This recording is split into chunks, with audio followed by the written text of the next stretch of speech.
Ideias. Ora... Isto é o corte de cabelo possível. Mas já estamos no ar. Já estaremos no ar. Continua a ser o corte de cabelo possível. Continua a ser o corte de cabelo possível, não há volta a dar.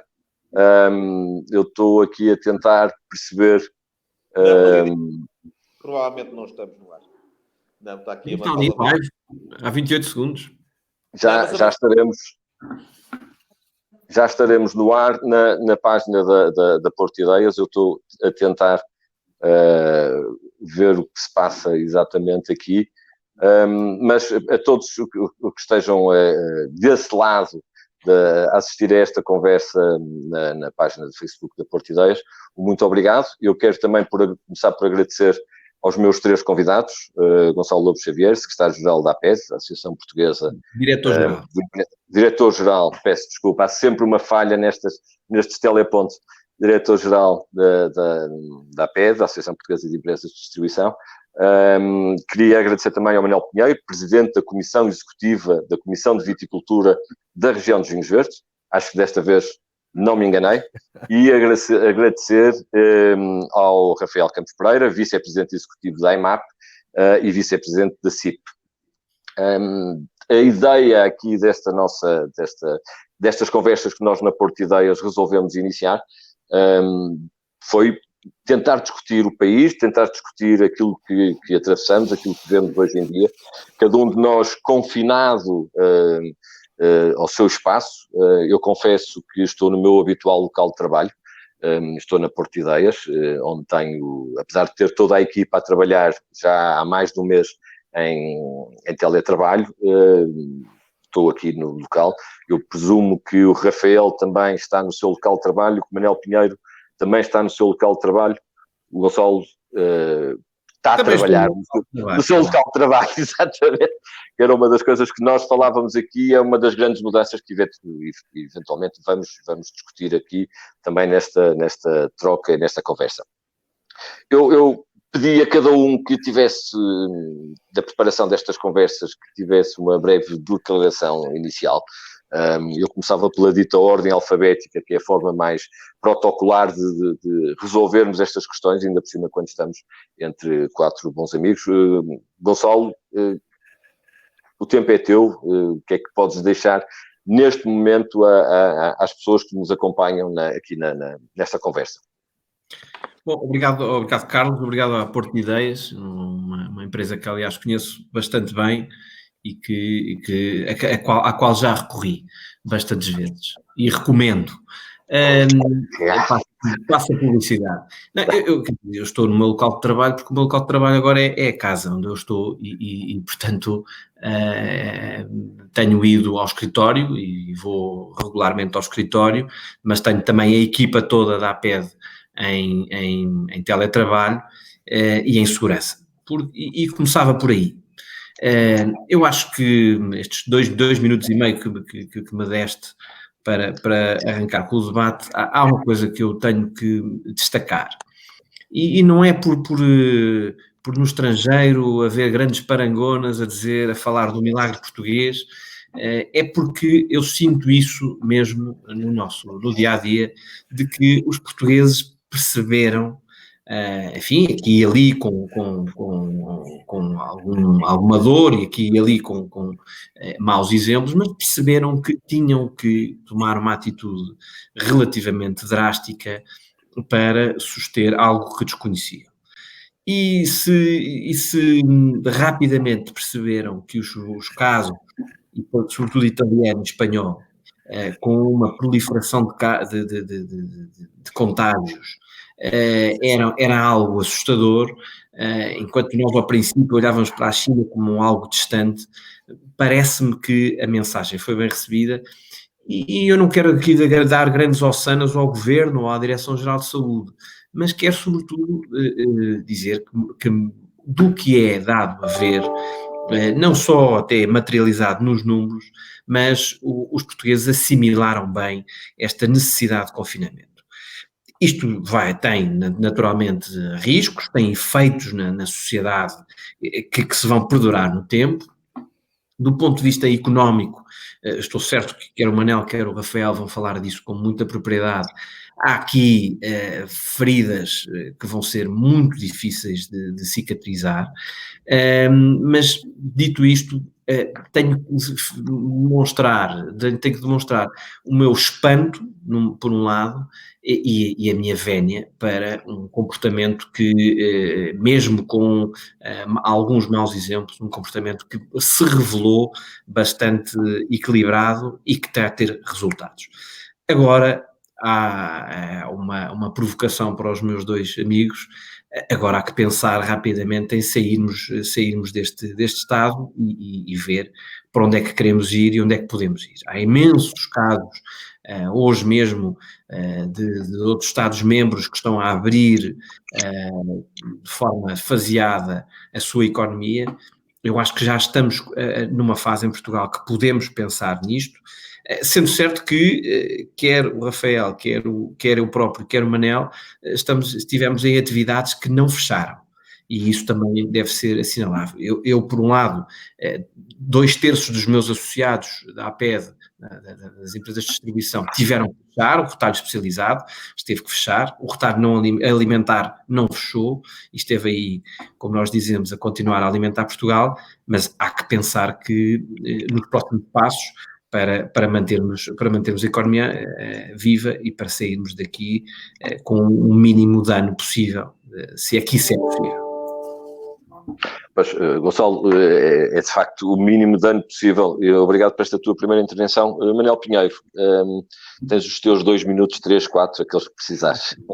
Então, boa tarde a todos e a quem está lá em casa a ouvir-nos. Eu tenho passado este período, este período obviamente questiona-nos a todos, não é? Eu tenho passado um pouco, olha, se me permitem um exemplo, como quem atravessa uma rua quando está a chover, que é, a gente encolhe os ombros para apanhar o menos chuva possível, pelo menos psicologicamente, mas anda em frente e não para. E a pior coisa que nós podemos fazer nessa altura é parar, porque aí vamos apanhar uma molha tremenda. Eu concordo com aquilo que o Gonçalo disse, subscrevo inteiramente. Essa vertente de disciplina que o nosso país tem, de facto, é admirável. Agora, preocupa-me muito o que, não diria o que vem aí, mas aquilo em que nós já estamos metidos, que é, de facto, uma situação económica dificílima. Eu julgo que é perfeitamente natural que muitos de nós tenham colocado expectativas na capacidade e até na necessidade de o Estado português nos apoiar ou da União Europeia nos apoiar. Mas temos que perceber que no curto, ou no máximo no médio prazo, todos os apoios que pedirmos vão ser pagos por nós, com juros, aqueles que puderem ser dados, e portanto eu diria que está numa altura de perguntar-nos, citando o discurso de tomada de posse do Presidente Kennedy, o que é que nós podemos fazer mais do que perguntar o que é que alguém pode fazer por nós. E nós, sociedade civil, temos que pedalar muito, porque isto pode ser, ou será, estou convencido, a crise da nossa geração. E pedalar muito como? Bem, o país tem que ser um país aberto e competitivo. Acho que temos que olhar para a competitividade do país como poucas vezes olhamos. Temos que olhar para que é preciso que haja grandes, pequenas, médias empresas a criar postos de trabalho e a crescer e, com a sua rentabilidade, a criar mais postos de trabalho e a trazer rendimento para o país. Acho que precisamos olhar para a exportação. Eu tenho um bocado, isso é a minha maneira de ser, eu sou muito pouco de grandes parangonas e mais de caminhos passo por passo, e portanto, quando alguém vem anunciar soluções messiânicas para o país, qualquer que seja o governo, tenho sempre as maiores dúvidas em acreditar, porque eu acho que as coisas se constroem a pulso e a passo, acho que este é o momento claramente de fazermos isso. E portanto, a minha preocupação é apenas no sentido de perceber se as pessoas estarão conscientes das dificuldades enormes que temos pela frente e da necessidade absoluta de reformularmos muito daquilo que é o nosso país para termos sucesso nisto. Porque acho que o sonho que eu tenho e que todos nós temos é de ter um país onde se viva com dignidade e com liberdade e com justiça, e tudo isto foi posto em causa nos últimos tempos e, portanto, precisamos de nos agarrar, tal como dizia, e assim termina esta introdução, mas é como quem atravessa a rua num dia de chuva. Nós temos que saber qual é o rumo que queremos e depois andar para a frente passo a passo. E há muito a fazer. Obrigado, Manel. Isso aplica-se no dia de hoje, que está particularmente chuvoso. Chuvoso, a chuva tem-nos visitado, talvez para nos obrigar a ficar um pouco mais por casa, sente-se que há aqui uma vontade de virmos para a rua. Rafael Campos Pereira, é o teu tempo de antena inicial nesta nossa conversa. O que é que... Muito bem. Muito obrigado, Carlos, pelo convite e também à Porto de Ideias. E tenho muito gosto em estar aqui a trocar estas reflexões convosco, com o Manel e o Gonçalo. Também só uma questão prévia. A IMAP nunca parou. Não houve um único dia em que eu, pessoalmente, e não só eu, aqui não tenha vindo. Viemos todos os dias. Tivemos sempre com, aliás, bem antes do estado de emergência, já tínhamos prevenido algumas necessidades de segurança. Estávamos relativamente salvaguardados. E acho, começando até por fazer uma alusão àquilo que o Manel disse agora, o que é que cada um de nós pode fazer. Nessa perspectiva, aqui a IMAP teve sempre com 1/3 das pessoas na sua sede e as restantes em teletrabalho, particularmente o departamento jurídico, 4 pessoas em diferentes pontos do país, curiosamente, aqui perto do Porto, nas suas casas. E acho que esse papel que desenvolvemos foi verdadeiramente fundamental para ajudar as empresas a estarem mobilizadas na necessidade de fazer face a esta pandemia, que tem em si um conjunto de dados que ninguém domina, nem muito menos dominava há um mês. E, portanto, nós tivemos a preocupação de mobilizar as empresas e temos, inclusivamente, o gosto de ir desvendando opiniões de alguns associados que nos disseram que não fecharam por nossa causa, que nós fomos decisivos para os ajudar. Um que reabriu exatamente porque se sentiu mobilizado pelo esforço que a IMAP estava a fazer. A resposta rápida que pudemos dar, eu até publiquei também no Facebook um gráfico com a evolução das comunicações escritas que a IMAP enviou e recebeu, e o crescimento foi muito mais exponencial do que quaisquer consequências do vírus, e portanto, de facto, tivemos completamente ao nível que as nossas empresas merecem. E isso é a segunda parte da questão. As empresas do Metal Portugal, e que são aquelas que são associadas à IMAP, e portanto nós representamos um setor que tem cerca de 15 mil empresas, das quais cerca de 1.000 são pequenas, médias ou grandes, e empregamos cerca de 250 mil pessoas. Representamos aproximadamente 1/3 das exportações portuguesas da indústria transformadora nacional. E, portanto, temos uma responsabilidade enorme na economia portuguesa. E, nessa medida, as empresas ocupam, e aquilo que elas fazem tem um papel decisivo naquilo que vai ser a economia portuguesa nos próximos tempos. Obviamente, estamos muito condicionados, porque há alguns dos setores para os quais nós trabalhamos diretamente estão fortemente afetados. Alguns dos clusters, alguns dos segmentos, o segmento automóvel, por exemplo, aeroespacial, e, portanto, são setores ou segmentos que estão muito condicionados para os próximos anos. Nós temos uma série de empresas que trabalham para esses segmentos e, portanto, têm que se repensar, têm que se reinventar e, portanto, há aqui muitas coisas a fazer. Obviamente, pela capacidade de reinvenção das empresas e pela sua resiliência, até inclusive tem aqui uma testemunha no grupo, que é o Gonçalo, que também já trabalhou para este setor e neste setor e nunca deixará de o fazer, mesmo pelo menos em sonho, não é? E portanto o Gonçalo sempre esteve aqui ligado, sabe perfeitamente como nós somos mais duros que o aço, portanto está na nossa natureza. Mas, obviamente, por muito que façamos, não há nada que sozinho possamos resolver.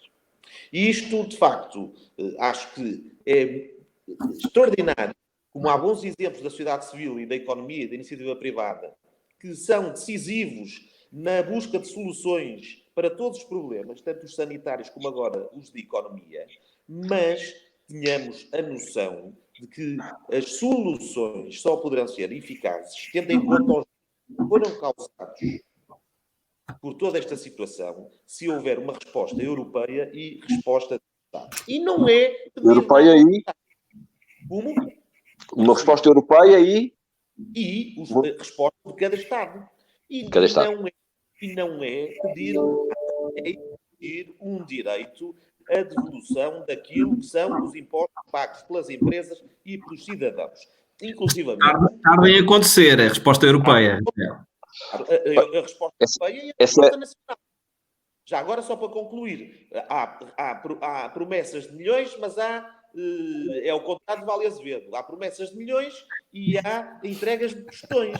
Até agora não tem havido resposta efetiva. E apesar disso, eu reconheço que neste governo, normalmente eu sou relativamente desassombrado e aquilo que digo, nunca digo em privado, com algumas exceções, com questões muito melindrosas, o que digo em privado normalmente digo em público. Este governo tem pessoas e tem membros no Executivo que estão a tentar dar respostas eficazes, mas continua a ter pessoas em pastas que são vitais que aparentemente não têm a verdadeira noção do que é que está a acontecer. Não podemos continuar com as restrições orçamentais do nosso ministro Mário Centeno como se vivêssemos em condições normais, nem algumas pastas que são ocupadas por pessoas que têm dificuldade em compreender a economia real. Agora, obviamente que há respostas que estão a ser tentadas e que com muito mérito por parte do Ministério da Economia, do Ministro da Economia, do Estado da Economia, etc., no Ministério do Trabalho também.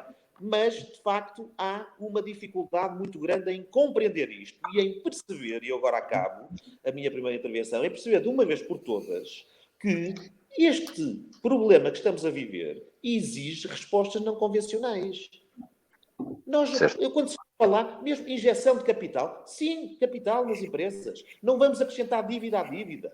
Não é possível. Nem é possível, de facto, eu aí também estou de acordo com o Primeiro-Ministro, pensar em austeridade para aquilo que é a economia. Austeridade no sentido de exigir mais impostos.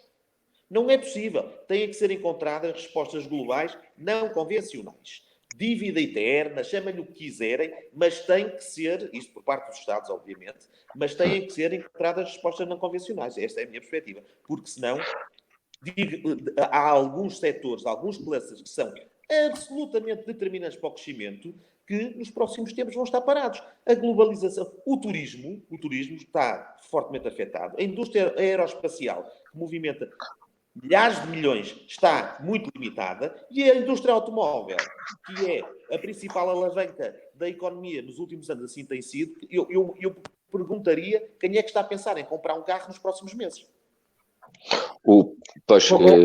Isto não resiste aqui a uma provocação, senão isto não tem graça nenhuma. Mas, basicamente, eu concordo com quase tudo que o Rafael disse. Quase. Sim, também é só para poder agora provocá-lo. Mas nunca pensei vir a dizer isto. Realmente, afinal, quem tinha razão era um antigo primeiro-ministro português que disse várias vezes que as dívidas não são para pagar. E que realmente agora pode-se dizer que numa situação destas, e agora num tom mais sério, há de facto que é necessário arranjar isto que o Rafael disse, as dívidas não são para pagar nesta altura. A dívida de um país, de um Estado. A dívida que se contrair tem que, não sei se poderá ser eterna, não sei como é que se vai arranjar que tipo de mecanismo, mas de facto isto é um momento excepcional da história mundial e a minha intervenção era só neste sentido. Não se pode combater uma situação absolutamente extraordinária com medidas normais e que foram usadas no passado. E é aí que eu subscrevo também o que disse o Rafael.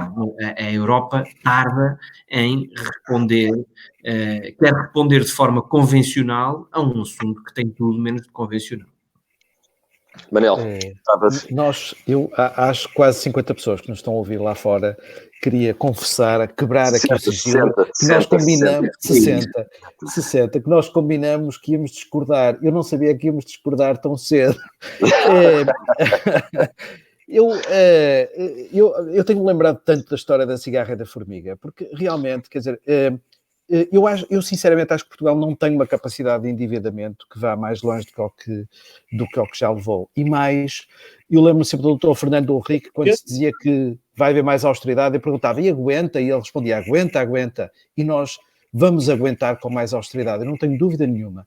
Seja ela ou talvez não seja com este governo uma austeridade tão, digamos, tão visível como foi aquela redução dos subsídios de Natal ou de férias ou coisa que valha, mas ainda hoje há pouco li um artigo de um homem do Partido Socialista que sugeria o subsídio de Natal e de férias ser pago com certificados da Forro ou títulos do Tesouro ou coisa que valha. Ou seja, ou pelos impostos indiretos, nós vamos ter mais austeridade, eu não tenho dúvida nenhuma disso. E este debate que foi feito... Perdão? Mas eu não Também não tenho dúvidas disso. O que eu digo é que estou de acordo com o Primeiro-Ministro na medida em que não pode haver mais austeridade por via fiscal. E isso, por via fiscal, é impensável exigirmos, aumentarmos a carga fiscal dos portugueses e das empresas portuguesas. Se não perdemos competitividade, nós não podemos descer e não podemos fazer face à crise com respostas próprias sequer, com mais impostos. Eu acho que a nossa carga fiscal atual, e julgo que, enfim, espero que estejamos de acordo, julgo que estaremos, já é tremenda, nomeadamente nos fatores de produção e por aí fora, em muitas áreas é tremenda. Aliás, a opção que se fez por impostos indiretos ainda por cima penalizou os mais pobres mais do que os que têm mais rendimento. Portanto, a nossa carga fiscal é tremenda. Eu não vejo que margem... Exatamente. Eu não vejo que margem terão para isso. Eu julgo que a União Europeia já fez algum esforço, obviamente terá que fazer bastante mais, mas também não estou a vir por aí muita ajuda. Embora concorde com o ponto que foi colocado aqui sobre as injeções de capital, etc. Agora, o que me parece é que por causa disso a crise vai ser pior do que o que nós esperamos. Nós, claramente, parece-me que vamos ter um empobrecimento e eu não tenho grande expectativa que isso aconteça, mas julgo que a chave aqui era fazer uma profunda reestruturação do Estado, optando por setores estratégicos que são funções estratégicas do Estado e aí sim investir, mas no resto desinvestir para rapidamente alavancar a competitividade do país. Porque com a carga fiscal que temos, reparem, nas últimas semanas, deixem-me só dar um exemplo, passo já a palavra, nas últimas semanas pararam dezenas, centenas, milhares de serviços do Estado. Alguns deles, se calhar, não eram necessários. Dou-vos um exemplo concretíssimo.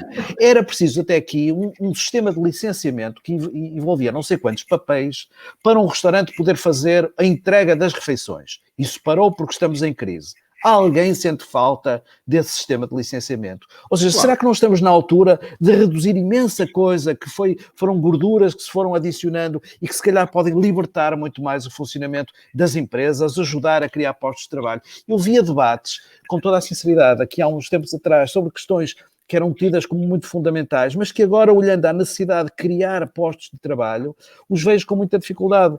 Por exemplo, quando vejo a ideia de que o Estado vai financiar... Reparem, a própria questão do layoff. O layoff, efetivamente, significa que o Estado admitiu mais 1 milhão de pessoas. Nós precisamos é que as empresas criem emprego, reduzindo os seus custos de contratação, tornando mais flexível a contratação, dando mais incentivo para que se crie emprego. O mesmo, reparem, no mercado do arrendamento, andamos com tanta coisa, será que não devemos apoiar mais para que as famílias possam investir aí, porque há alguma capacidade de investimento, apesar de tudo? Portanto, eu julgo que, a não ser feita uma reformulação e um recentrar daquilo que são as funções e a orientação do Estado, e infelizmente não vejo muitas coisas irem por esse sentido. O querer voltar apenas atrás e a ficar tudo igual vai nos levar a uma situação em que nós não temos capacidade de endividamento. A União Europeia também não está especialmente preocupada, a não ser que haja uma perspectiva de uma saída de um país do euro ou da própria União Europeia, e portanto aí cede um bocadinho. E não vamos levar muito longe esta nossa necessidade de capital para relançar a economia. E, portanto, eu estou preocupado precisamente por isso. Não é que nós não sejamos capazes, mas é que me parece que ainda não percebemos que as mudanças têm que ser estruturais no país. Eu hoje, quando se ouve falar em postos de trabalho, por exemplo, eu gostava que se considerasse que a primeira, digamos, o primeiro centro de debate quando se fala em criar postos de trabalho e lutar contra o desemprego são as empresas, porque são as empresas que criam postos de trabalho e elas têm que ter saúde para os poder remunerar capazmente e para os poder fazer perdurar no tempo.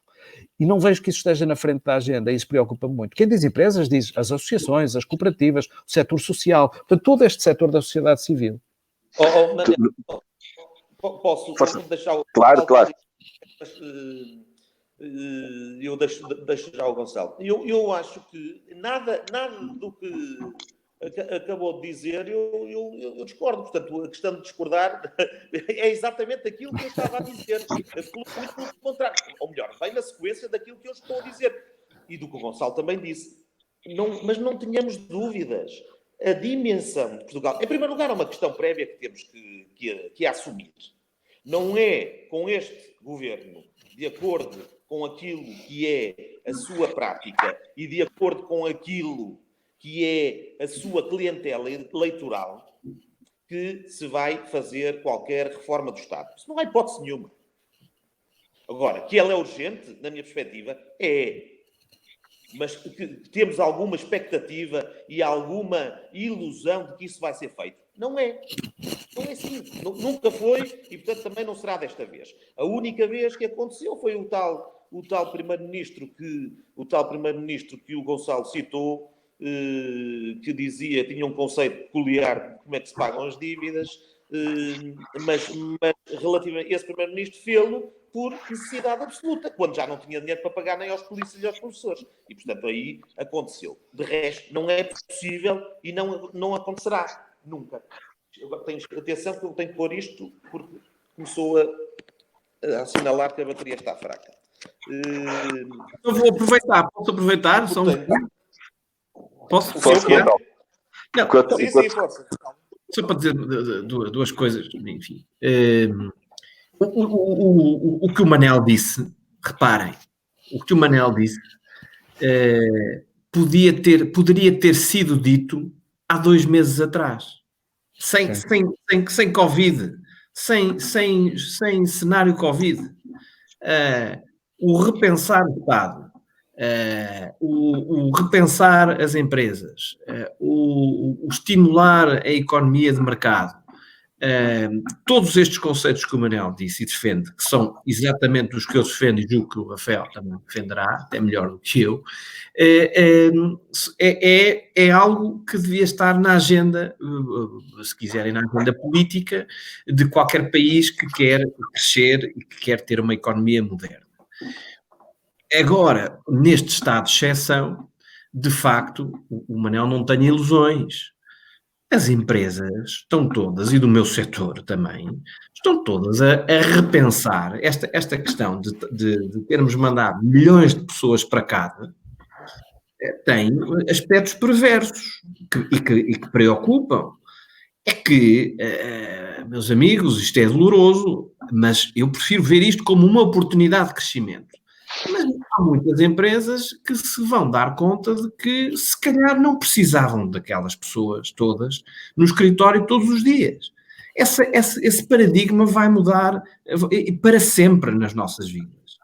Há muitas empresas que vão chegar à conclusão que se calhar aquelas 20 pessoas que estavam no escritório, se calhar só precisam de 10 lá todos os dias, há 5 que podem estar em teletrabalho, há outras 2 que podem não vir, e há outras 3 que se calhar a sua função deixa de existir. Porquê é que eu quero ser positivo? Porque estas 3 provavelmente vão sair, vão ter que ir buscar trabalho noutras áreas em que agora também está a sobressair a real necessidade de algum tipo de funções. Isto leva-nos a um exercício que, se as empresas querem crescer e querem dar uma resposta e estão a trabalhar para abrirem ou reabrirem no princípio de maio, empresas olha, empresas para cortar o cabelo às pessoas. Fundamental. Eu faço em casa.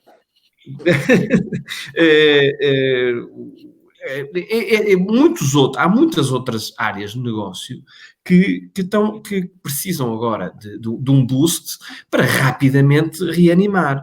E o Estado é imperioso, aquilo que o Manel dizia tem toda a razão. E o que se está a ver é que não é preciso tantas filas nas repartições públicas e nos institutos públicos, porque as pessoas não precisam de lá ir.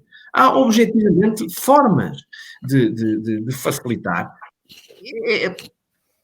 Os sindicatos vão detestar este tipo de conversa, porque são postos de trabalho que estão ameaçados. Mas, mais uma vez, eu vejo, se há trabalhador que nesta altura está descansado, é o trabalhador do Estado que sabe que não vai ser despedido. Ora, nós os 4 que aqui estamos todos os dias a lutar pelo nosso próprio posto de trabalho e pelo posto de trabalho de muitas empresas para as quais trabalhamos.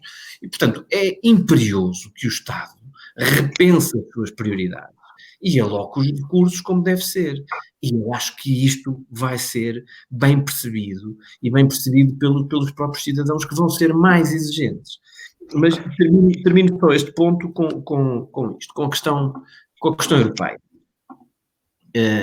Eu sou um europeísta, e tenho a sorte de representar a CIP no Comitê Económico e Social Europeu, e hoje mesmo tive 2 calls lá com o grupo a que a CIP pertence, o grupo dos empregadores, e vejo que a grande parte das instituições europeias está sequestrada nas suas opções por uma visão do passado. Bom, temos que arranjar aqui umas soluções, mas é melhor não começarmos já a falar em abrir a economia.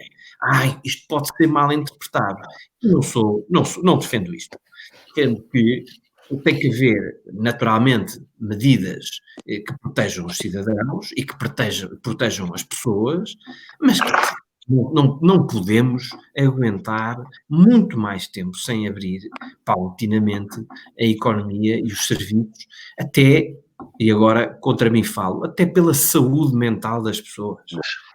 Este confinamento é um exercício dificílimo de gerir, de emoções, as pessoas estão em casa, confinadas, têm que gerir as suas expectativas e ao mesmo tempo responder do ponto de vista profissional e emocional com muita exigência, mesmo nas relações entre pessoas.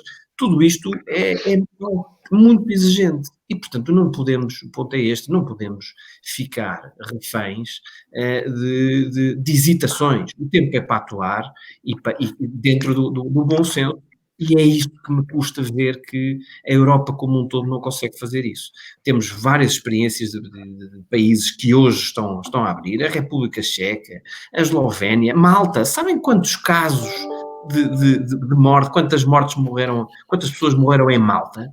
3. Eu fiquei espantado, não fazia ideia. 3, porque fecharam tudo. Agora a ideia deles é até só abrirem as aulas daqui em setembro.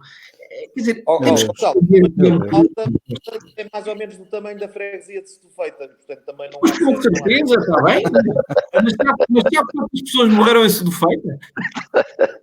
É graça, por acaso não sei, mas quer dizer, mas a comparação é...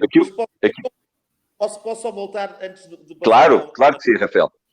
Quando me caiu aqui a bateria, o Gonçalo tomou conta do meu lugar, salvo seja, e ele foi por aí fora.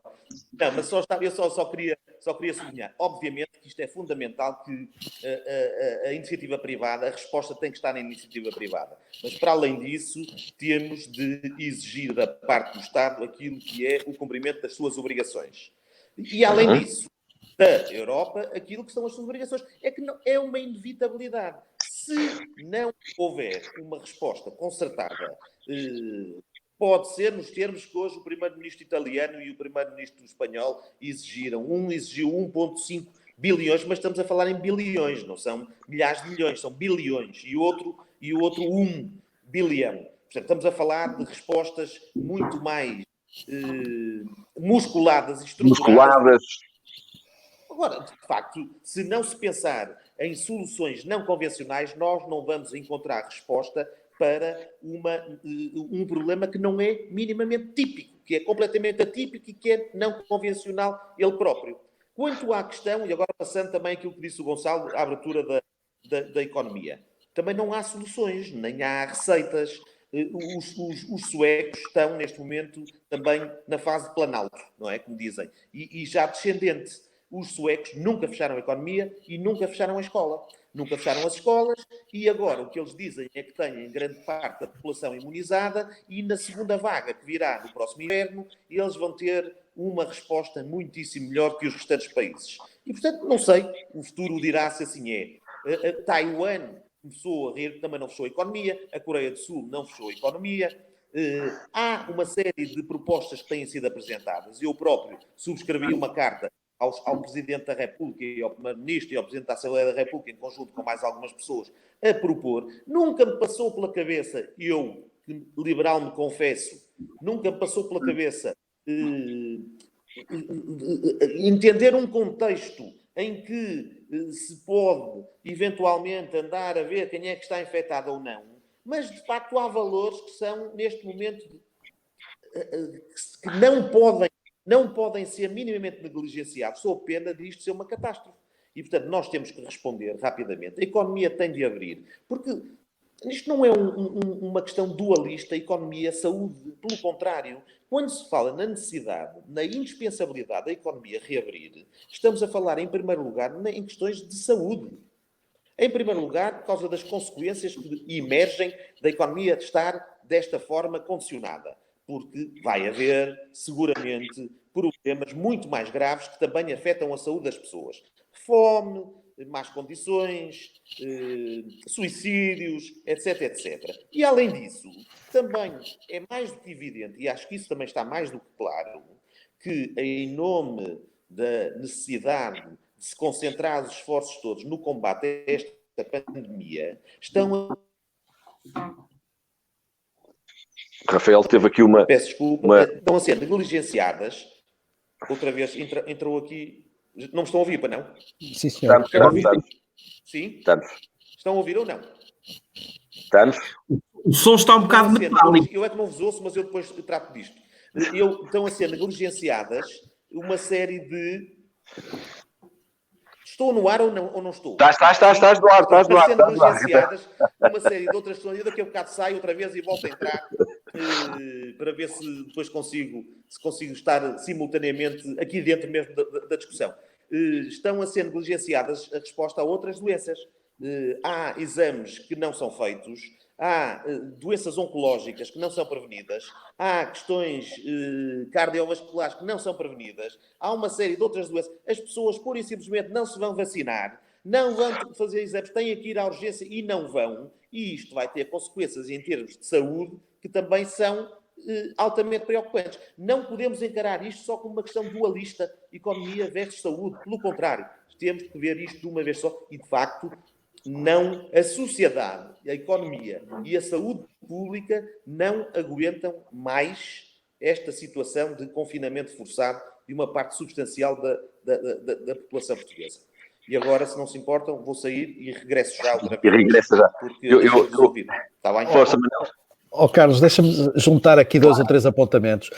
Eu tenho as maiores dúvidas, mas se calhar não é o nosso tema central, sobre a forma como se tem tratado ou como se tem utilizado o confinamento como solução. E vamos ver no final, esta questão da Grécia, da Suécia, que foi aqui colocada, vamos ver no final em que é que a curva de não só de infectados, mas sobretudo de mortos da Suécia difere das restantes pelo facto de nós todos termos fechado e a Suécia não ter fechado ou ter feito um confinamento muitíssimo mais ligeiro.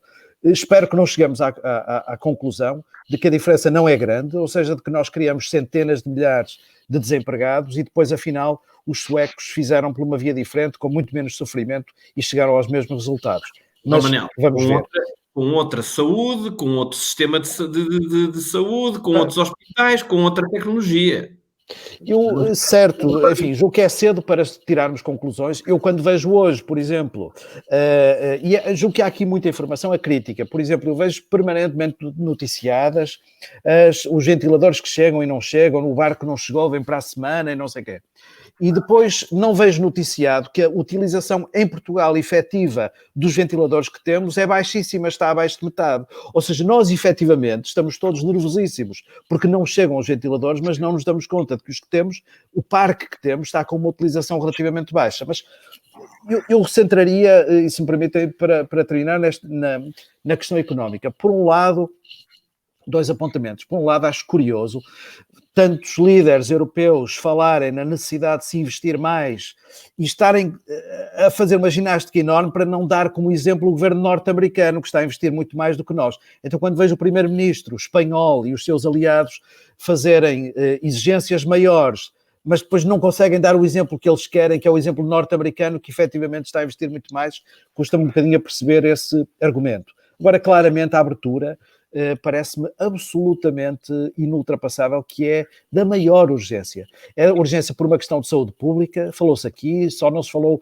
da violência doméstica, mas há uma série de problemas. E não nos esqueçamos que a pobreza é ela própria uma tremenda causa de problemas de saúde. Portanto, é preciso pôr as pessoas lá fora, não só por questões físicas, de respirarem o ar, de apanharem luz solar, mas também pelas questões próprias de ganharem a sua vida e poderem, com isso, financiar uma alimentação capaz, financiarem tratamentos de saúde capazes, etc. Portanto, precisamos claramente de abrir. Não sei se é preciso ou não usar máscaras.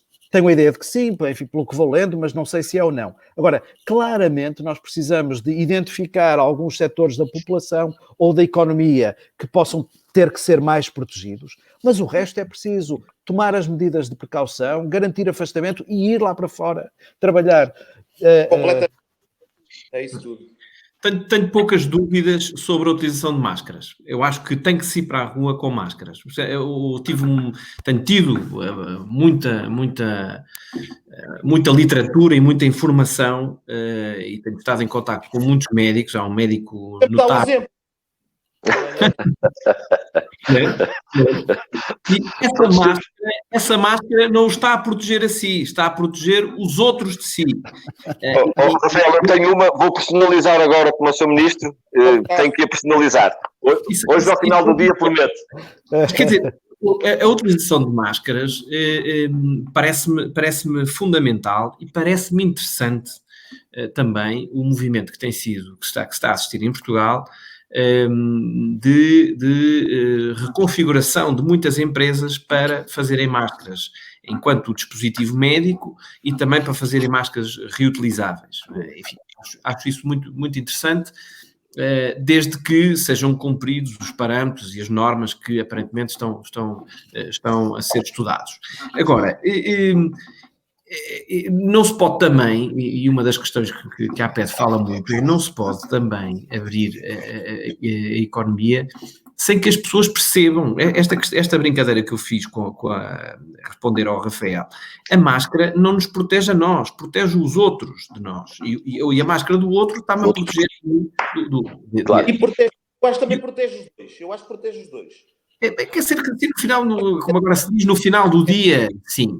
Mas quer dizer, o que é importante aqui é que nenhuma pessoa que vá agora para a rua pode afrouxar estas medidas de segurança. Quer dizer, isto, por muito que nos custe, eu não corro há muitos dias, que é uma coisa que me custa, porque está por provar que não posso ser contaminado ou passar por alguém e tal. Isto tem que ser, as pessoas têm que não se pode correr o risco de, ao abrir um bocadinho daqui, e vai acontecer, inevitavelmente, no princípio de maio vai acontecer. Também podemos falar aqui de uma coisa que é a manifestação do 1º de maio e do 25 de abril, que é uma coisa que eu adoraria comentar aqui neste... Ou melhor, eu adoraria ouvir o Rafael a comentar. Podemos ir aí, mas eu gostava depois de... Esta questão das máscaras e de abrir tem que estar muito bem esclarecida na população. E termino esta parte com isto. Realmente, a atuação do governo, pode criticar-se ou não, eu sou dos que, na parte que me toca, isto é, leia-se Ministério da Agricultura e Ministério da Economia, tenho que reconhecer que há muita coisa muito bem feita. Se foi pensado, se isto foi tudo bem planeado, não posso garantir. Mas tenho que reconhecer que os vários métodos, e agora estou-me aqui a meter numa área que é do Rafael, os vários ensaios sobre a lei do layoff foram ensaios relativamente cautelosos, mas que foram bem apreendidos. O governo foi reagindo.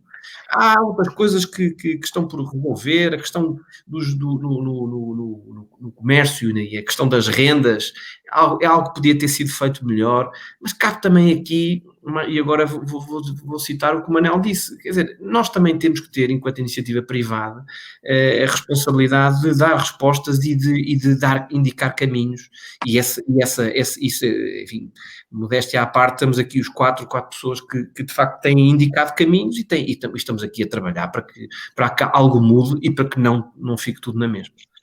Pois, mas esse é um bocadinho o medo, Rafael, desculpa, eu percebi que querias, mas nós já percebemos que há aqui uma necessidade de mudar, há uma enorme dificuldade e, portanto, há aqui uma enorme oportunidade para corrigir aquilo que está eventualmente mal. Eu sou um otimista por natureza e quando encontro uma dificuldade eu tento encontrar a oportunidade que essa dificuldade me vai obrigar a reagir.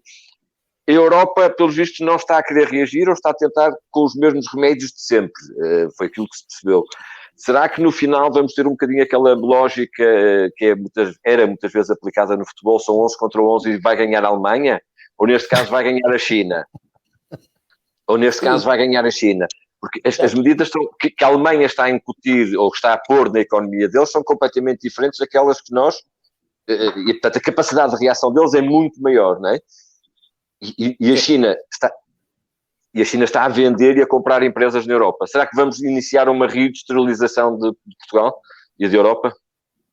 Sim, a reindustrialização, acho que isso é inevitável. E da Europa, e não só, mesmo o Japão também está a reindustrializar, e há uma série de outros países que o estão a fazer. Quanto à Alemanha ganhar sempre, isso faz parte dos livros, não é só no futebol. A Alemanha ganha sempre porque é melhor que os outros. Porque estão todos, neste momento, preocupados com questões laterais e quando eles já as pensaram. Os alemães estão, e as empresas alemãs, o Gonçalo sabe que eu conheço de muito perto uma série de empresas alemãs, também lido com as grandes associações alemãs no seio do Orgalim e não só, e também leio jornais e vejo de facto que eles estão a fazer. Já estão muito mais à frente de quaisquer outros países europeus. Além de que têm superávites orçamentais, têm excedentes orçamentais tremendos que lhes permitem investir na economia, na economia deles, o que os outros não podem fazer. Também é certo, depois há aqui uma discussão, sempre quando é que... E é uma discussão eterna. Quanto é que eles ganharam com o euro, quanto é que ganharam com a União Europeia, as exportações, as máquinas e os automóveis deles, mas também... Com o quê? O plano Marshall. O plano Marshall. Não, mas isso era dos Estados Unidos. Agora estou a falar... Que nós recusamos. Daquilo que nos diz respeito. Quanto é que eles ganharam com os carros e as máquinas que exportaram e com os produtos químicos e etc. E também quanto é que eles investiram nos outros países europeus. E, portanto, Portugal, por exemplo, é um beneficiário de investimento interessante, importantíssimo, investimento alemão. E, portanto, também não podemos esquecer isso e não podemos omitir isso. Mas não vou agora entrar nessa discussão, nunca mais daqui saímos. É nessa e na questão do 1º de maio e 25 de abril. Aí também não entro por aí. Agora, pronto, eu sou contra. E também não entro na questão do layoff. Não subscrevo, apesar do esforço grande que foi feito, a verdade é que há um conjunto de medidas que o Governo anuncia, mas que depois, na prática, são frustradas por outros atores. E, portanto, Nomeadamente, Rafael? O layoff é a Segurança Social, que agora vem frustrar uma série de coisas que tinham sido acordadas e que, no entendimento da CIP, por exemplo, aparentemente havia um consenso no sentido de abranger. E agora, aparentemente não, as factos da Segurança Social dizem que as coisas são diferentes. Por exemplo, quem é que está isento das contribuições para a Segurança Social? O acesso ao crédito, a verdade é que nós vemos as empresas todas ainda estão com dificuldades e está muito demorado e, eventualmente, as sociedades de garantia mútua, etc., que estão a condicionar. Os planos de formação, que é o Instituto de Emprego. As questões da energia, que é o regulador. E por aí fora. E, portanto, há anúncio de muitas coisas, mas depois há atores que no terreno estão a dificultar a vida às empresas. Agora, que eu subscrevo aquilo que o Gonçalo disse, que, por exemplo, no Ministério da Economia tem sido feito um trabalho notável no sentido de procurar ir ao encontro daquilo que são as necessidades das empresas, é verdade. Agora, o Governo, no seu todo, não está a corresponder da forma que seria indispensável, no meu ponto de vista. E, portanto, não em bandeiro, tanto em arco, como aparentemente o Gonçalo em bandeira. Não é verdade. Eu não disse isso. Eu nunca disse. Agora, a questão do futuro parece-me claro. que, só mesmo para concluir, a Alemanha vai ganhar, mas vai ter que partilhar os ganhos com os outros, porque senão acaba isto. E essa discussão eterna, que é uma espécie de discussão do sexo dos anjos, em termos substanciais, ou então do ovo e da galinha, em termos de ordem sequencial, essa discussão vai ter que deixar de ser feita e é inútil, porque a Alemanha precisa da Europa, a Europa precisa o resto dos países. Eu lembro-me que um dos maiores pensadores europeus, o embaixador Franco Nogueira, dizia que a Alemanha, quando fosse feita a reunificação, que ele sempre disse que iria ser inevitável, a Alemanha iria ficar excessivamente grande para o resto da Europa. A verdade é que, entretanto, o resto da Europa também se foi alargando, a Alemanha continua a ser muito maior que o resto, mas o mercado interessa à Alemanha. E a Alemanha vai ter que se conjugar também com isto. Depois, com as questões lá com os holandeses, com os finlandeses, etc., isso já são... Não tem a mesma relevância, até porque os produtos holandeses e os produtos finlandeses não têm o mesmo mercado que têm os produtos alemães ao resto da Europa. E, portanto, nessa perspectiva, eu acho que os chineses podem ganhar em alguns pontos do globo, e estão a ganhar, e sempre ganharam em África, noutros locais da Ásia, etc. Mas na Europa, nós temos que perceber, que a Alemanha acho que percebe, e vão perceber, que ou tomam medidas que reforçam a coesão europeia, ou o desespero vai criar clivagens que depois vão ser más para todos, mas também vão ser para a Alemanha. E é nessa perspectiva que eu acredito em soluções diferentes. Tem que ser não convencionais. Soluções não convencionais que salvem cada uma das economias europeias e, dessa forma, salvem o projeto europeu. Porque senão, de facto, aí sim ficarei muito pessimista e aí sim pode ganhar a China. Se a Alemanha não quiser ganhar mais do que aquilo que é o curto prazo, aí sim poderá ganhar a China. Mas é por isso que eu tenho algum otimismo. Acho que a Alemanha vai ver o problema europeu em termos estratégicos e, nessa perspectiva, vai querer manter aquilo que existe e vai reforçar o projeto europeu. É curioso, a intervenção do Rafael dava-nos aqui para uma hora, se calhar, de debate. Eu subscrevo inteiramente a parte final desta intervenção, no sentido que a Alemanha vai fazer o que for necessário para manter o projeto europeu, eventualmente para o reforçar com maior integração. Diria que fará o estritamente necessário para evitar crises, sobretudo com o sul da Europa, que é tido como o mau administrador mais a norte, se calhar com algum bom senso. E, portanto, não acho que venha aí um plano Marshall interno. Já agora só uma referência ao Gonçalo. Nós, Portugal, recusamos à data o plano Marshall no pós-guerra. Mas não acho que venha aí um plano... Ficamos muito.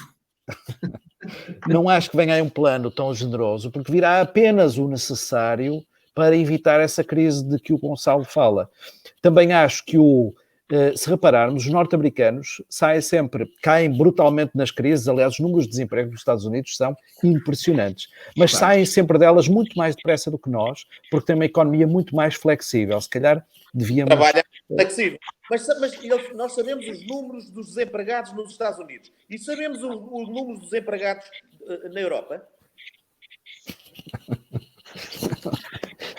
Certamente se poderão criar comissões e documentos para chegar para chegar a esse número.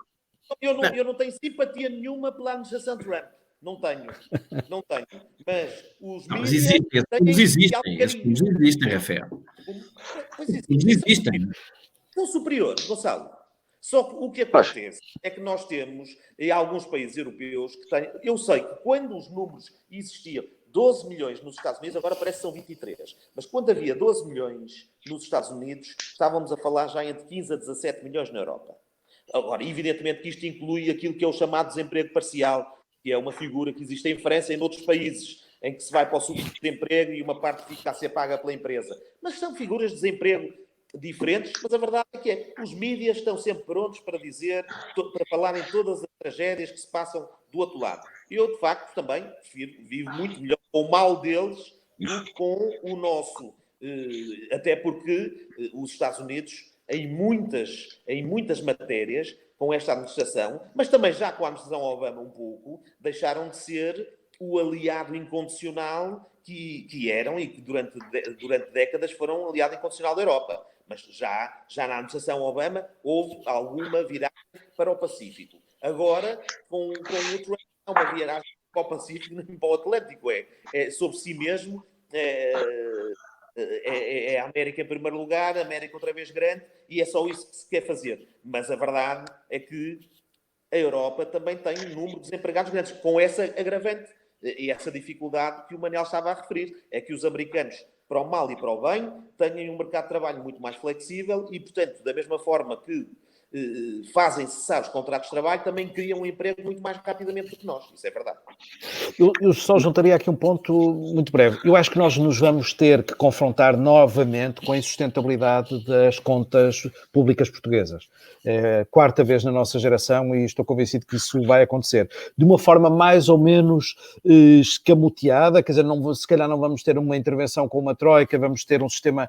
Por exemplo, ligando ao que dizia há pouco o Gonçalo, se calhar os nossos orçamentos de Estado vão ser mais e mais e mais controlados por Bruxelas e, portanto, a certa altura o nosso Parlamento aprova uma coisa que realmente Bruxelas já viu ao mais pequeno detalhe o que é que devia estar lá escrito e aprovou ou não aprovou, mas parece-me que o problema da solvabilidade do Estado se vai colocar.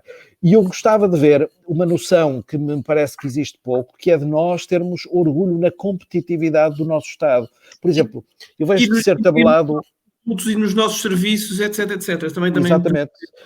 Repara, eu vejo, e termina só esta ideia que é, eu vejo, foi tabelado, coisa que o vale, o preço das botijas de gás, que é uma coisa, as botijas de gás não são, obviamente, compradas pelas pessoas que têm maior poder económico, só o esforço físico de carregar a porcaria das botijas penaliza qualquer pessoa que as adquira. Tabuladas, elas em Portugal custam 22 ou 21 euros, a coisa que vale. Em Espanha custam 13. E o problema-chave aí é a competitividade do nosso setor, do nosso Estado. Eu, por exemplo, quando vejo tantas queixas a que as empresas portuguesas vão pôr sedes lá fora, a resposta certa para isso é como é que nós podemos captar essas empresas para cá e captar para cá as empresas que estão pela Europa fora, como fazem os irlandeses. Como é que o nosso Estado pode ser mais competitivo?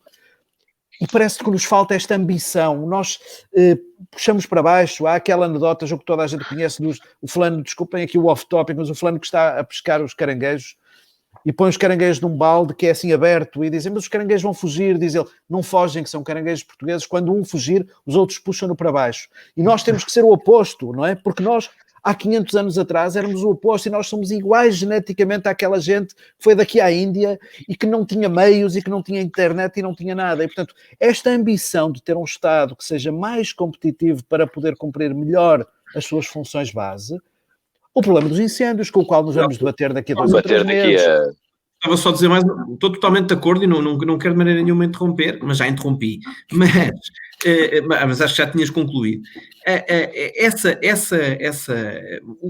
O grande problema aqui, também nos levava a um dia de discussão, é que o Estado, infelizmente, está ideologicamente capturado por uma suposta elite que olha para o Estado e para os seus meios como algo para o grande pai, o grande paternalista e o grande controlador de todo o sistema político e económico. E isso está profundamente errado.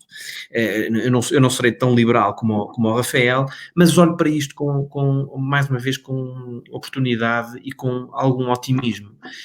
Não vai ser possível fazer, já disse isto várias vezes, não vai ser possível fazer exatamente a mesma coisa e para ter resultados diferentes. Exatamente. E, portanto, mas o problema é que as pessoas são as mesmas, não é? Essa máxima obriga a que as pessoas não sejam as mesmas. Apesar de tudo, eu acredito na bondade humana, as pessoas erram. Olha, ainda bem que falas nisso, porque as pessoas erram, mas têm oportunidades para mudar e para crescer, e isto é claramente aqui uma oportunidade para mudar e para crescer. E termino com isto, Carlos, tu vais ter cada vez mais consumidores que depois disto vão olhar para os produtos portugueses, e digo isto sem paternalismos, ou sem regionalismos bacocos, ou sem protecionismo do Estado, não é isso que eu quero. Eu quero é que, de facto, se valorize, na senda do que o Manel estava a dizer, se valorize o que funciona bem, se valorizem os produtos portugueses, se procurem mais produtos portugueses, nunca como agora. A agricultura portuguesa desempenhou um papel extraordinário na alimentação. Fundamental, claro. E quer dizer, e o quê? Porque se fechou o canal Horeca de restaurantes e hotéis, porque se fechou a exportação e os produtos têm que ser escoados nos canais que existem e que estão abertos. E eu estou convencido que isso também vai ser irreversível, que a alteração de produção, mesmo os agricultores que agora se juntam em comunidade para oferecer um produto maior, para ter escala, que era um grande problema. Portugal não tem escala, isto resulta muito bem. Boa, as framboesas são ótimas, mas não tem escala. Não, a escala tem que estar aqui e termino com isto. Esse pensar, isto é tudo muito difícil, isto é tudo muito difícil porque as pessoas são muito resistentes à mudança e se calhar esse é que é o problema. Têm que errar muitas vezes, era bom que não, mas têm que errar muitas vezes para se lhes abrir a cabeça. Mas eu acredito na natureza humana e na bondade dos portugueses, e como dizia o Manel, porque temos 500 anos de histórias boas e de inovação, e portanto eu prefiro pensar que vamos sair disto bem, mas todos devemos empenhar o nosso papel e com máscaras. Com máscaras, sim, Rafael. Não posso. Eu ia só dar. Mas só dois detalhes. A questão uma sobre o Estado, só para relembrar, não é de serem as mesmas pessoas. O Estado Novo é o paradigma do centralismo paternalista bacoco. E, portanto, como quase todos os sucessivos que tivemos à esquerda e à direita. São muito poucas as exceções. Há uma orientação permanente do Estado. Pronto, isso aí é a primeira questão. E o Estado, em vez de ser forte, como deveria ser, é gordo, como não deveria ser. Outra questão tem a ver com o produto. Eu estou mais preocupado, e acho que devemos substituir muitas importações, é verdade, mas também estou muito preocupado com a capacidade de conseguir ser competitivo nas exportações. Na crise anterior que tivemos, essa foi a solução, e foi exatamente o empreendedorismo e a capacidade das nossas empresas e até de muitas PMEs que tiveram de incrementar as suas exportações, deixaram de ter mercado interno e conseguiram obviar essas dificuldades, exportando cada vez mais e melhor, e, portanto, agora o desafio é maior, porque muitos dos mercados destinos estão também com grandes dificuldades, mas nós temos de continuar a ser competitivos nas exportações, e é por aí que se começamos todos os países com tentações protecionistas e nacionalistas, eu sei que não foi isso que o Gonçalo disse, mas começamos todos com essas tentações. De facto, nós, uma economia dependente para o crescimento é absolutamente dependente das ações, estaremos mal. Por outro lado, é evidente que há alguns setores que têm um papel relevantíssimo, decisivo, para carinhar mais os produtos portugueses e alguns, por exemplo, a distribuição, a grande distribuição. Está aqui o Gonçalo, não me deixa fazer perder esta oportunidade. A grande distribuição pode e deve, de facto, ter um papel importante no sentido de canalizar mais produtos portugueses, cada vez mais. Não digo que não o faça. Ele está a fazer uma cara, eu conheço há uns anos, sim. O gosto que eu tive em trabalhar com o Rafael é que o Rafael já lê as minhas caras. Poucas pessoas podem gabar disso. Gabar disso. Olha, eu sei que o nosso tempo está a chegar ao fim, e eu queria só tentar eu quase não precisei fazer perguntas, e de facto vocês foram ocupando.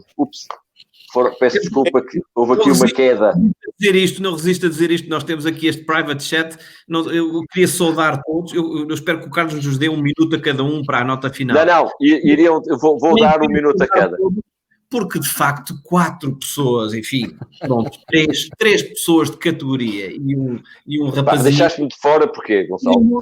Não, deixa-me a mim. Nenhum de nós tem uma estante de livros atrás, o que é demonstrador de não temos cá medo, mas lemos muito. Exato, nós lemos e não precisamos de mostrar que lemos. Não, eu sou mais de beijos. Exato. Voltaremos certamente todos a abraçar-nos com alegria, brevemente, com algum cuidado, porque é isso todos que nós queremos. Eu queria só não deixar em claro alguns dos comentários, e foi falha minha, de facto, aqui na gestão dos comentários que fomos recebendo nas páginas de Facebook. E há aqui 3 que são importantes e que têm a ver com alguns dos aspectos que foram aqui referidos. Começando talvez pelo último, o Helder Ferreira dá aqui a nota que nos Estados Unidos a taxa de desemprego inclui o layoff e, portanto, é um número que levar em consideração. Há aqui uma outra nota do Ricardo Fernandes que diz que, de facto, nós gastamos em ventiladores absurdos e o Helder diz que a capacidade de ventilação anda nos 50%, ou seja, isto acaba por ser bom andar nos 50%, quer dizer que ainda temos capacidade para dar uma reação, mas eventualmente teremos feito aqui, vamos ver uma coisa, eu acredito que todos fomos apanhados, desprevenidos por uma situação que era desconhecida e que todos nós nos vamos ter que encontrar uma forma de reinventar, obrigar o Estado a reinventar-se. Eu vou-vos deixar 1 minuto final, mas agora vou usar o meu minuto. Eu acho que é fundamental, de facto, nós, empresários, empresas, associações, criarmos aqui um dinamismo de renovação e obrigar o Estado a mexer. Porque, como o Rafael estava a dar nota e o Manel também deu nota da falta da não necessidade de um papel para os restaurantes passarem para takeaway, ou seja, temos que libertar toda a economia de uma malha poderosíssima que nos deixa aqui de pés e mãos atadas. Uma nota curiosa, nós Porto de Ideias, pertencemos desde o início do ano a uma rede de agências que tem agências no Brasil, no México, no Equador, Argentina, Colômbia e aqui na vizinha Espanha. E fizemos todos um trabalho de levantamento daquilo que era a realidade. Nós vamos disponibilizar brevemente, amanhã ou depois, esse informe que lhe foi chamado em língua espanhola. E, de facto, o grande medo é da estagnação da economia, a necessidade de pôr a economia a funcionar o mais rápido possível e a alerta de que as coisas não vão ser fáceis lá também e em países como a Espanha, que tem um mercado interno maior e que normalmente reage mais depressa que nós. Agradeço, mas dou 1 minuto a cada para as ditas mensagens. Agora a ordem alfabética é contrária. Contrária. Então, Rafael. O Gonçalo é o primeiro. Vamos lá, Gonçalo. O Gonçalo é o primeiro. Nós esperamos que ele beba água, que ele queria ficar... Isto é um truque antigo para ficar com a última palavra. Eu quero dizer, o Rafael, uma vez chefe para toda a vida. Portanto, eu lido muito bem com isso. Portanto, agora, Rafael, posso? Bom, uma nota final rápida, 30 segundos, para dizer que, para saudar o Carlos Furtado por esta iniciativa e por saudar a Porto de Ideias de estar a trabalhar e ativamente a defender os seus clientes. O resto, eu diria que é preciso, sobretudo, pensar que vamos sair disto reforçados de um certo ponto de vista do orgulho nacional, não bacoco, mas do orgulho do que fizemos, como país, como estrutura, ter o bom senso de acreditar que enfim, que as autoridades conseguiram, de algum modo, ter políticas públicas que fossem adequadas, mas, sobretudo, ter o realismo de saber que estamos muito longe de uma normalidade. Eu não tenho ilusões, gostava muito de pensar o contrário, mas, quer dizer, temos que penar mais um bocado até ao princípio de junho. Espero, no princípio de junho, já poder festejar condignamente as festividades dessa altura mas realmente ainda estamos longe de uma certa normalidade. E apelar a um contributo individual. Bom senso, informação, formação, e acreditar que vai também haver bom senso a nível europeu, não esperando uma solução milagrosa, mas esperando que haja de facto a autonomia e coragem para tomar decisões, mesmo que elas sejam enviar dinheiro por helicópteros. Muito obrigado.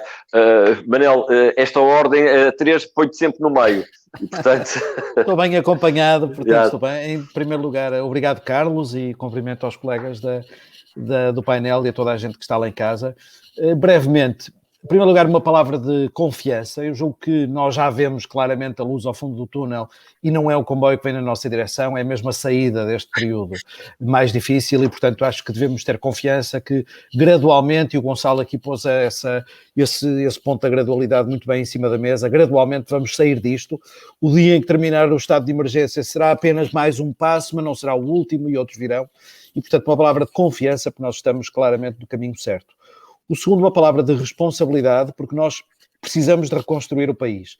Temos de ter consciência de que a economia está a sofrer um abalo que é o equivalente a se tivéssemos uma guerra, que se calhar é o que tivemos, a se tivéssemos um desastre maior, que de facto é o que tivemos, e que, portanto, temos todos que nos dedicar a reconstruir o país e a perceber que vêm aí dias difíceis de incompreensão social, de exigências difíceis de cumprir por qualquer governo. Não há nenhum governo que consiga dizer que sim a tudo aquilo que nós esperamos e, portanto, temos mesmo que o reconhecer. E, finalmente, que nós, apesar de tudo, temos uma qualidade de vida. Eu já tive a oportunidade feliz de viver fora do país e digo-vos, ainda há dias vi as estatísticas de criminalidade em Portugal, parece baixar aos 50%, que eu acho absolutamente delicioso. Há gente do mundo inteiro que se radica neste país e que uma das coisas que dizem logo em primeiro lugar é que se pode andar na rua de telemóvel na mão. E, portanto, nós temos muito na nossa mão. Temos um país maravilhoso, com um clima decente, com um clima onde se vive muito bem, e temos, de facto, um clima de segurança e de tolerância social que são muito bons e que fazem com que tenhamos uma qualidade de vida de que nos possamos orgulhar. E, portanto, no equilíbrio daquilo que é o combate a uma doença, daquilo que é a necessidade de reconstrução do país, mas também de que é sabermos que nós já fizemos imenso caminho e já temos muito de que nos podemos orgulhar. Acho que gostava de terminar aqui deixando uma palavra de confiança. De facto, também não tenho estante, nenhum de nós tem estante, portanto é motivo para acreditar que já lemos alguns livros, não precisamos de os ter aqui em fila de espera. Digo eu falsamente que eu tenho uma caixa de livros em fila de espera que não quero saber. Obrigado. Rafael, obrigado, Manel. Muito obrigado, Carlos, e à Porto de Ideias, e foi um prazer estar aqui com o Gonçalo e o Manel e contigo. Agora, este minuto final está relativamente prejudicado, eu subscrevo tudo o que foi dito, sem prejuízo de reiterar que tem que haver, e não é pensável, uma solução sem uma resposta eficaz de quem tenha dinheiro. Também acho que este vai ser um momento histórico para finalmente, ou melhor, mais do que nunca, os empreendedores portugueses saberem dar uma resposta que esteja à altura das nossas dificuldades. E, portanto, não tenho muito a acrescentar aquilo que disseram o Manel e o Gonçalo. A única coisa é tenho saudades de poder encontrar as pessoas, de poder ir aos restaurantes, de poder viajar. E agora uma private aqui para o Gonçalo, viajar em restaurantes, temos que ir ao Pigeon Noir. Se vocês quiserem também nos podem acompanhar em Bruxelas. Lá vamos eu dia, e, portanto, dia 25 de Abril e 1 de Maio estou disponível. Sim, está bem. Não, na Bélgica, por visto, estão todos os eventos cancelados até ao dia 31 de agosto. E, portanto, admito que também seja difícil conseguir alguma coisa, algum restaurante aberto até lá, não sei, mas logo se verá. Eu percebi a mensagem subliminar, portanto tenho que o convidar para em setembro ir ao Pigeon Noir. Percebi bem? Pronto, meus caros. Desculpa, Rafael. Era isso.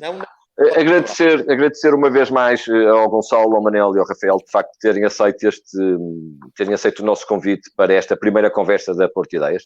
Agradecer a todos aqueles que foram muitos, que estiveram ao longo desta hora e 20, que aqui estivemos a conversar, a tentar encontrar como alguém dizia, encontrar o que é que podemos fazer pelo país e não à espera daquilo que o país pode fazer por nós.